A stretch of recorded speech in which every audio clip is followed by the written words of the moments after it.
என்னம்மா நமக்குள்ள என்ன வாசனை அது எல்லாம் சொல்லுங்க, முடிச்சிடறேன். ஜீவ வாசனை.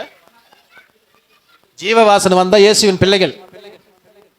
மரண வாசனை வந்தா யாருடைய பிள்ளைகள்? சொல்லு, எந்த வாசனை வரணும்? பிரைஸ் லார்ட், ஹல்லேலூயா. ஜீவ வாசனை வரணும். என்ன மாதிரியா சத்தியம் பாரு, அது வசனத்தை மறக்க கூடாது. நீ வேதம் இப்படி சொல்லப்படுகிறது. ஏன் வந்தாரு? மரண வாசனை வரக்கூடாதுன்னு தான் வந்தார் ஆண்டவர். நம்முடைய சரீரத்துல மரண வாசனை வந்தா என் பிள்ளை அவ்வளவுதான், முடிஞ்சிச்சு. அதுக்கு தான் இயேசு எப்படி வந்தாரா? மத்தேயு 18வது அதிகாரம் 11வது வசனம் வாசி. மத்தேயு என்னமா மனுஷகுமாரன் கெட்டு போனதை ரட்சிக்க கரங்களை தட்டி கத்துற மகிமைப்படுத்துங்களேன். எப்படி கெட்டு போனது? ஒரு உதாரணம் சொல்லு, அன்பு சொல்லு. கெட்டு போனது, ஒரு பழம் வாங்குற, அழுகி போச்சு. அழுகி போனா அது உள்ள என்ன வரும்? யூஸ் பண்ணுவியா? ஏசப்பா எப்படி வந்தார் பாரு, கெட்டு போனவர்களை ரட்சிக்க வந்தார். அவரை விட்டுட்டு இன்னைக்கு போலாமம்மா? பரிசுத்த நாள் ஒன்றும் பயம் இல்லை நம்மளுக்கு, ஒன்றும் பயம் கிடையாது நமக்கு. பரிசுத்த நாளில் நம்ம மிஸ் ஆகிறோம், எதுக்கோ கடந்து போயிடுறோம்.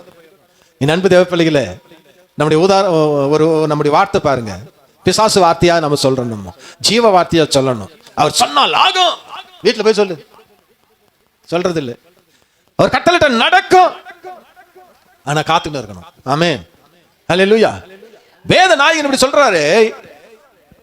எடுத்து நீ வாசி, ஏசாயா தீர்க்கதரிசி புத்தகம். எப்படி வாங்கினாரு, எப்படி மீட்டாரு? 52வது அதிகாரம் 3வது வசனம் வாசி. விலையின்றி விற்கப்பட்டீர்கள், கரங்களை தட்டி கத்தர மகிமைப்படுத்தும். எவ்வளவு பணம் கொடுத்து பிசாசு நம்மளை வாங்கணும்? ஆசையை காட்டி நம்மளெல்லாம் பிடிச்ச மாட்டோம். அதான் நம்ம விலையின்றி விற்கப்பட்டீர்கள். ஏசப்பா பணமின்றி மீட்டிருக்கிறாரு. எவ்வளவு பெரிய அதிசயமானவர் பாருங்க. என் அன்பு தேவப்பிள்ளைகளே, ஆண்டுடைய வார்த்தை நீ எடுத்து வாசிப்பாய் என்று சொன்னால் அப்போஸ்தலர் 20வது அதிகாரம் 28வது. எல்லாரும் வாசி முடிச்சிடலாம், எல்லாரும் எடுங்க. அப்போஸ்தலர்.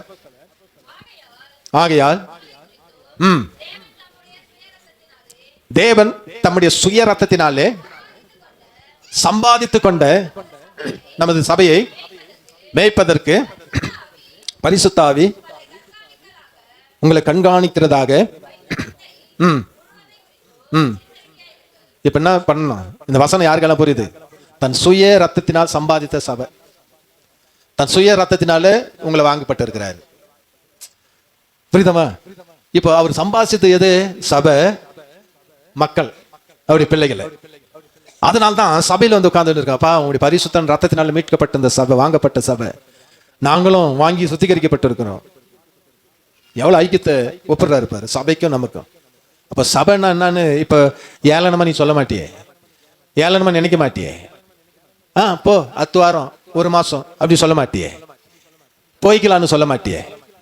ஆனால் அப்படி சொன்னான்னா உன்னை விட்டு நீங்கள பிசாசானவன். அவனுடைய ஏவுதல் தான் உன்னை சொல்லிக் கொண்டிருக்கிறது. அவன் சொல்றப்படி தான் நீ நடந்துன்னு இருக்கிற. ஏசப்பா சொல்றபடி கிடையாது. பரிசுத்த நாளை ஆண்டவர் சொல்றாரு, உன்னை நான் வாங்கியிருக்கிறேன், உன்னை கிரயத்துக்கு வாங்கியிருக்கிறேன். உனக்கு புரியலன்னா உன் நாசில என் சுவாசத்தை நான் ஊதி இருக்கிறேன். நீ பலவன் அடைந்தா என் வசனத்தை அனுப்பி நான் உன்னை குணப்படுத்துறேன். இருளிலிருந்து அதிகாரத்துல நான் உன்னை மீட்டு இருக்கிறேன். உனக்கு 2 வாசனை வரும். ஜீவ வாசனை நான் உனக்கு கொடுத்துருக்கிறேன். மரண வாசத்து வானாமா. நிறைய பேர் மரண வாசனை வந்துட்டாவே முடிஞ்சிச்சு. வாழ்ந்து நம்ம புண்ணியம். என் அன்பு தேவப்பிள்ளைகளே, வேதநாயகன் இப்படி சொல்லப்பட்ட வார்த்தையை உன் இருதய என்ன பலகையில் எழுதிக்கொள். கத்தத்தாமே ஆசீர்வதிப்பாராக.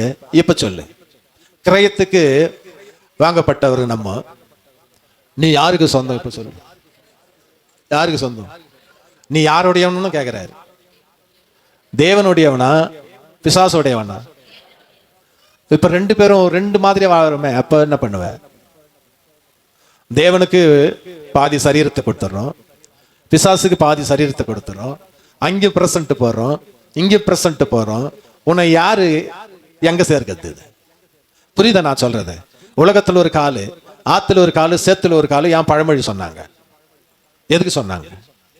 ஆண்டவர் வேதம் சொல்லுது, பிசாசு பாத்திரத்தில் ஒரு கையை, தேவனுடைய பாத்திரத்தில். அவரே சொல்றாரு பாரு, தெரிஞ்சுதான் சொல்றாரு. நீ 2 பக்கம் மேஜிக்கா வாழறதுனால என்ன சாதிக்க பாரு?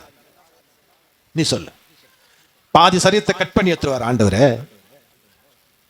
அவன் கேட்கறான் பிசாசு, நீ ஏன் இதெல்லாம் வச்சுக்கின்னு நீ இப்ப ரொம்ப கஷ்டப்பட்டுனுக்குற?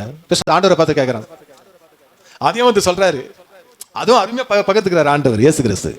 இயேசு கிறிஸ்து பிசாசு பார்த்து சொல்றான், பேரிட்ட சொல்றான், இந்த ஆளுங்களெல்லாம் நீ வச்சுன்னு நீ போராடிங்கிறியா? எதுக்கு?